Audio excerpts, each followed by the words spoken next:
Okay, let's start out with what I think is one of the most common misconceptions out there, and that's that ADHD isn't real. It's not a real disorder. It's just an aspect of your behavior or a kind of personality or just a lifestyle choice that you woke up one day and decided to entertain, but it's not a real disorder. This complaint or this comment implies that the person has some concept of what a mental disorder is, and ADHD somehow doesn't measure up. Usually, what it conveys to me is a great deal of ignorance on the part of the individual, both about mental disorders and how they're diagnosed. And therefore, the individual seems to live in kind of an information silo in which they're really not seeking out or even interested in other information that contradicts their ideas. In this case, that ADHD isn't real. But we know that it's real because we have a very good definition of what constitutes a mental disorder. It came to us from Jerome Wakefield more than 25 years ago. And I think it's among the best criteria. There are some other criteria that other people use, like that by Lee Robbins or by the American Psychiatric Association. I happen to think that Wakefield's is the best. But no matter, we have a definition, and that is that ADHD is a harmful dysfunction.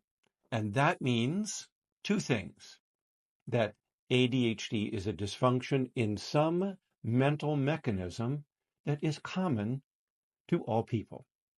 It would develop in any typical individual. So something's going awry to create this dysfunction in what Wakefield referred to as a mental adaptation, a mental ability that everyone possesses.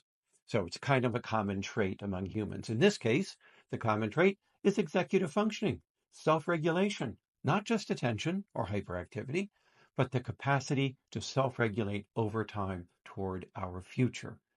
And ADHD clearly has ample evidence for this dysfunction. Second, the second part of the criteria is that the disorder must produce harm.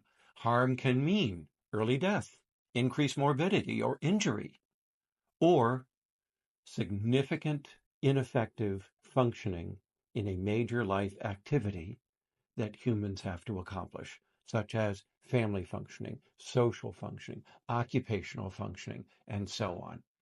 Does ADHD interfere with any of those?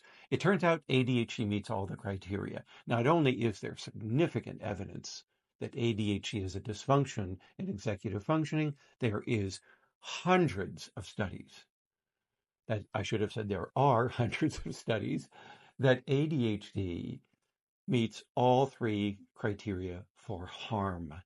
It increases the likelihood of early death if it is not treated. It increases the likelihood of injury, particularly accidental injury, if not treated. And it interferes with many major life activities.